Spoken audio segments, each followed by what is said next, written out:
నమస్తే, welcome to our channel. నేను సౌజన్య. జగన్మోహన్ రెడ్డిపై జరిగిన రాళ్ల దాడి చేసింది ఎవరు అని అంటే, ఎవరు మంచి ఎక్స్పర్ట్ ట్రైనడ్ ప్రొఫెషనలే చేసుంటాడు. సో ఎవరు అనేది మా దగ్గర తీసుకురండి అని చెప్పి పోలీసులే ప్రకటించారు అనే దానికి సంబంధించి మనతో మాట్లాడడానికి, వారి విశ్లేషణని మనతో పంచుకోవడానికి ఈరోజు మనతో పాటు ఉన్నారు senior journalist, senior political analyst CS Rao గారు ఉన్నారు. వారితో మాట్లాడదాం. నమస్తే రావు గారు. నమస్తే. జగన్మోహన్ రెడ్డిపై రాయి దాడి జరిగింది. సో అది అందరం చూసాం. అది ఎవరో ప్రొఫెషనల్ ట్రైన్డ్ ఎక్స్పర్ట్ చేసి ఉండొచ్చు, ఆయనే చేసుంటాడు, సామాన్యుల వల్ల అది కాదు అని చెప్పేసి పోలీసులు అభిప్రాయపడుతున్నారు అని అంటున్నారు. అంతేకాకుండా పోలీసు రివార్డ్ కూడా ప్రకటించారు. సో విచారణలో మాకు తెలియలేదు దర్యాప్తులు ఎవరు చేశారని. సో ఎవరన్నా పట్టి చెప్తే మేము రివార్డు 2 లక్షల దాకా ఎంతో రివార్డు ప్రకటించారనేది కూడా అంటున్నారు. అసలు ఏంటిది, నిజంగానే ఇది ప్రొఫెషనల్ చేసిందేనా, అసలు ఏంటి? సో ఒకటేంటంటే వైఎస్ఆర్ కాంగ్రెస్ పార్టీ వాళ్ళు చెప్తున్న దాని ప్రకారం వైఎస్ఆర్ కాంగ్రెస్ పార్టీ మంత్రులు కానీ, లేదంటే మాజీ మంత్రులు కానీ, వైఎస్ఆర్ కాంగ్రెస్ పార్టీకి సంబంధించిన లీడర్లు కానీ, వాళ్ళు చెప్తున్న దాని ప్రకారం అది కనుక రాళ్ల దాడి అయితే, లేదా వాళ్ళు చెప్పేది ఏంది, ఎయిర్ గన్ను లేదంటే ఈ క్యాట్ బాల్ అంటారు, అది దాన్ని పంకల కర్ర అంటారు కొన్ని లింగ్విస్టిక్స్లో, పంకల కర్ర అంటారు, కొన్ని స్టేట్లో క్యాట్ బాల్ అంటారు. క్యాట్ బాల్ అంటే ఇప్పుడు ఇది ఇలా ఉంటుంది, అది దీనికి రబ్బర్ కడతారు. క్యాట్ బాల్ ఐడియా ఉంది కదా. సో ఇట్లా కొంత రబ్బర్ కట్టేసి రబ్బర్ మధ్యలో నీకు స్టోన్ పెట్టేసి గురి తీసి కొడతారు. పిట్టలను కొడతారు.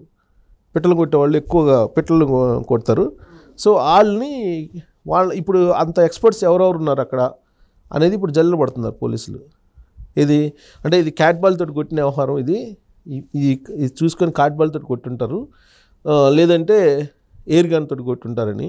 ఎయిర్ గన్ అంటే ఇప్పుడు మనం ఎగ్జిబిషన్స్కి వెళ్తాం కదా, ఎగ్జిబిషన్స్కి వెళ్ళినప్పుడు బెలూన్స్ పెడతారు, బెలూన్స్ అతికిస్తారు. సో ఎయిర్ గన్స్లో నుంచి మనం చిన్న రాళ్ళు వేసేసి రాళ్ళతో కొడితే ఆ బెలూన్ పగులుతుంటుంది. ఐడియా ఉందా? సో ఈ రెండిట్లో ఒకటి అనేది అనుమానిస్తున్నారు. ఎవరు? వైఎస్ఆర్ కాంగ్రెస్ పార్టీ అనుమానిస్తున్నారు. సరే, పోలీసులు అయితే ఇప్పటివరకు ఏమి నిర్ధారణ చేయలేకపోయారు. వాళ్ళకి దర్యాప్తుకి అందట్లేదు ఈ కేసు అసలు ఏంటి, ఎక్కడి నుంచి కొట్టారు, ఏంటి, ఇంత పెద్ద పద్మవ్యూహం లాంటి భద్రత కల్పించినప్పటికీ కూడా జగన్మోహన్ రెడ్డిని ఎలా కొట్టగలిగారు అనేది వాళ్ళకి అర్థం కానటువంటి ఒక పజిల్లాగా అయిపోయింది ఆంధ్రప్రదేశ్ పోలీసులకి. సో ఇంతకీ అసలు మామూలుగా బ్లూ మీడియా కానీ, లేదంటే వైఎస్ఆర్ కాంగ్రెస్ పార్టీ కానీ, లేదంటే బ్లూ మీడియాకి సంబంధించినటువంటి సోషల్ మీడియా కానీ చెప్పేది ఏంటంటే డెఫినెట్గా ఇది క్యాట్ బాల్ అని. సో వాళ్ళు చెప్తున్న దాని ప్రకారం వాళ్ళ కోణం నుంచి పోలీసులు ఇప్పుడు ఆలోచిస్తూ అసలు విజయవాడలో ఈ పిట్టల దొరలు ఎవరున్నారు, పిట్టలు కొట్టేవాళ్ళు ఎవరున్నారు అంటే లోకల్ భాషలో ఉండేలు అని కూడా అంటారేమో. ఉండేలు దెబ్బ ఏదో అంటారు కదా, అది కూడా అంటారు కొన్ని లింగ్విస్టిక్లో. సో అసలు విజయవాడలో అసలు ఈ పిట్టలు కొట్టేవాళ్ళు ఎవరు ఉన్నారు, రాళ్లతోటి పిట్టలు కొట్టేవాళ్ళు. అలాగే ఎయిర్ గన్స్ తోటి ఎవరెవరు ఎగ్జిబిషన్స్కి వెళ్ళినప్పుడు బెలూన్స్ ఎవరెవరు ఎక్కువ కొట్టారు. ఓకే. సో వాళ్ళని తర్వాత ఈ ఆర్చరీ నేర్పించేవాళ్ళు ఉంటారు కొంతమంది, కొన్ని ఆర్చరీ ఇన్స్టిట్యూట్స్ ఉన్నాయి విజయవాడలో. సో ఈ ఆర్చరీ ఇన్స్టిట్యూషన్ వాళ్ళు ఏమన్నా ఇలాంటి గురి పెట్టి అర్జున్ అవార్డు తీసుకునే వాళ్ళు అలాంటి వాళ్ళు ఉంటారు కదా, అలాంటి వాళ్ళు ఎవరు ఉన్నారా, ఈ యాంగిల్లో ఇన్వెస్టిగేషన్ జరుగుతుంది అని వైఎస్ఆర్ కాంగ్రెస్ పార్టీ వాళ్ళు చెప్తున్న దాని ప్రకారం అయితే. అంటే వాళ్ళు ఏం చెప్తున్నారు, క్యాట్ బాలు లేదంటే ఎయిర్ గన్ను, అదే కదా వాళ్ళు చెప్తుంది. వాళ్ళు దాని ప్రకారం చెప్తున్నారని అంటే వాళ్ళ యాంగిల్లో ఖచ్చితంగా పోలీసులు అయితే ఇన్వెస్టిగేషన్ చేయాలి కదా. ఎందుకంటే గవర్నమెంట్ వైఎస్ఆర్ కాంగ్రెస్ పార్టీతో ఉంది కాబట్టి వాళ్ళ అనుమానాలను ఫస్ట్ నివృత్తి చేయాలి. సో వాళ్ళ అనుమానాలు నివృత్తి చేయాలి కాబట్టి వాళ్ళు చెప్పినటువంటి కోణంలో ఇన్వెస్టిగేషన్ చేసే అవకాశం ఉంది. అక్కడ జరిగింది ఏంది, సింగనగర్లో రాత్రి ఆయన ఎంటర్ అయ్యారు బస్సులో. ఎంటర్ అవడానికి కొద్దిసేపు ముందుగానే కరెంట్ ఆపేశారు. కరెంట్ ఆపేసిన తర్వాత ఆయన రోడ్ షో వస్తున్నప్పుడు పక్కన వివేకానంద స్కూల్ ఉంది. ఆ వివేకానంద స్కూల్కి సంబంధించి కిటికీలో నుంచి ఎవరైనా వేసారా, కిటికీలు అయితే తీసున్నాయంట. సో కిటికీలు ఏమైనా వేస్తున్నాయా, విషయం ఏంటంటే 2 రోజులు ముందుగానే ఆ ఏరియా మొత్తాన్ని పోలీసులు ఆధీనం చేసుకున్నారండి. ప్లస్ స్కూల్స్కి అన్నిటికీ సెలవులు ఇచ్చేశారు. జనరల్గా జగన్మోహన్ రెడ్డి ఎక్కడికి వెళ్ళినా స్కూల్స్కి సెలవులు ఇస్తూ ఉంటారు. ఇంతకుముందు కూడా ఇచ్చేవాళ్ళు, పర్యటనకి వెళ్ళినప్పుడు సహజంగా స్కూల్స్కి సెలవులు ఇస్తుంటారు. తర్వాత ఆ చెట్లు చుట్టుపక్కల పెద్ద చెట్లు ఏమైనా గ్రీనరీ బాగుండి అడ్డం వస్తున్నాయి అనుకుంటే కనుక కొట్టేస్తుంటారు. అంటే ఇప్పుడంటే బస్సు కొంచెం హైట్ బస్సు తయారు చేసి కొత్త బస్సు వచ్చింది. ఇప్పుడు దాదాపు 50 కోట్లతోటి 2-3 బస్సులు ఉన్నాయి, సొఫిస్టికేటెడ్ బస్సులు. దానికి సంబంధించిన ఇంటీరియర్స్ కూడా చాలా ఖరీదైనటువంటి ఇంటీరియర్స్ తోటి దాన్ని తయారు చేసుకున్నారు. బుల్లెట్ ప్రూఫ్ వాహనాలు అవన్నీ కూడా. ఈ బుల్లెట్ ప్రూఫ్కే కొన్ని కోట్ల రూపాయలు ఖర్చు పెట్టారు. ఒక్కొక్క బస్సుకి 8 కోట్లు, మళ్ళీ ఓన్లీ సీసీ కెమెరాలకి 20 లక్షలు, సీసీ కెమెరాలు కానీ ఇవన్నీ మొత్తం మీద ఏంటంటే ఒక 50 కోట్లు ఖర్చు పెట్టుకున్నారు అన్నారు సుమారుగా రఫ్గా. సరే సీఎం కాబట్టి భద్రత ఉండాల్సిందే ఎవరికైనా, దాన్ని కాదనట్లేము. పైగా జగన్మోహన్ రెడ్డి తెలుసు ప్రజల్లోకి వెళ్తే 5 సంవత్సరాల తర్వాత వాళ్ళ నుంచి రియాక్షన్ ఎలా ఉంటుందని తెలుసు.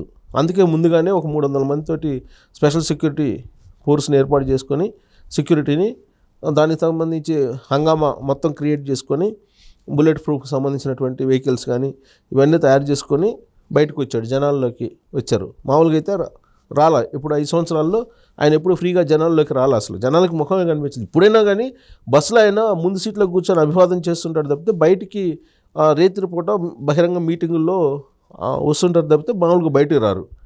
అలాంటి జగన్మోహన్ రెడ్డి కేవలం విజయవాడలోనే బయటకు వచ్చారు.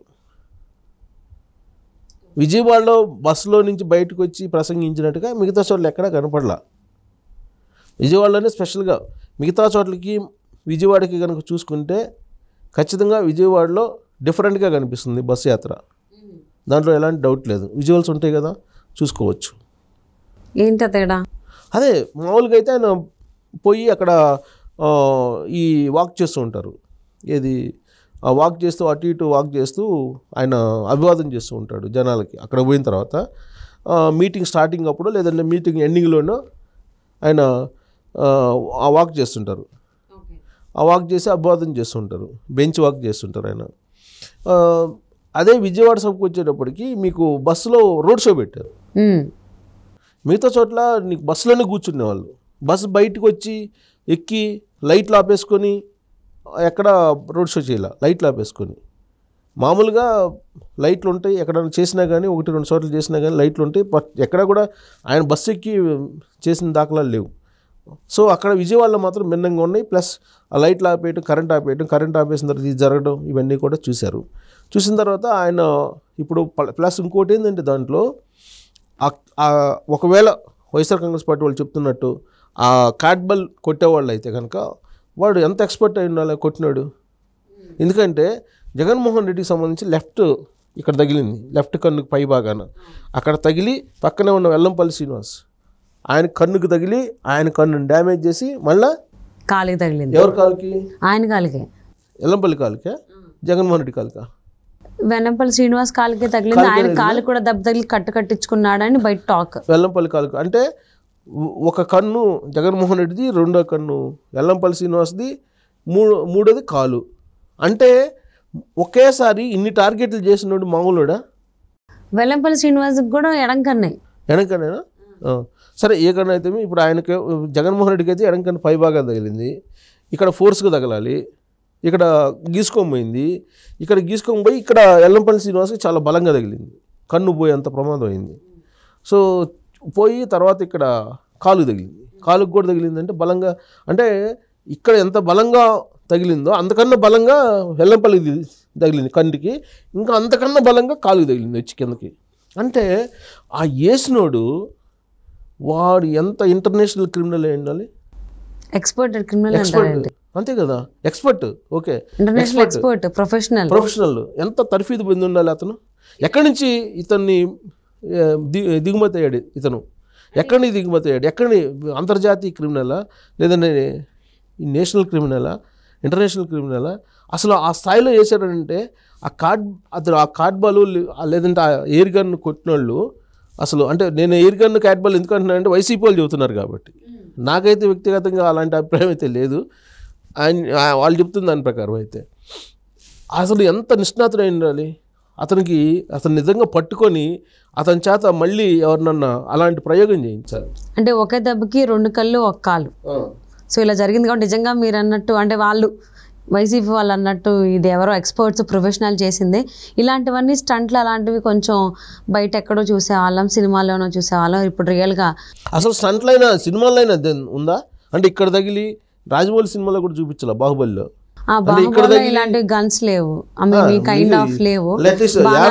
ఎక్కుపెట్టడం కూడా ఒకటేసారి 5 బాణాలు వేస్తాడు ప్రభాస్. అనుష్క కూడా వేస్తుంది 5 బాణాలు ఒకటేసారి. అది అందరి వల్ల కాదు. కానీ ఒక స్టోన్ ని 7 తగిలి పక్కన మళ్ళీ కన్ను బాగొట్టి, కన్ను నుంచి మళ్ళీ కాలు బాగొట్టి, అంటే ఇక్కడ తగిలిన దానికన్నా బలంగా మళ్ళీ పక్కన వాళ్ళకి తగలటం, ఆ పక్క నుంచి ఇంకా బలంగా కాలుకు తగలటం. అంటే జనరల్గా రాయి మామూలుగా ఎవరైనా వేస్తే ఫస్ట్ వాళ్ళకి బలంగా తగిలిద్ది, తర్వాత వాళ్ళకి కొంచెం తగ్గిద్ది, ఆ తర్వాత ఇంకా తగ్గిపోద్ది.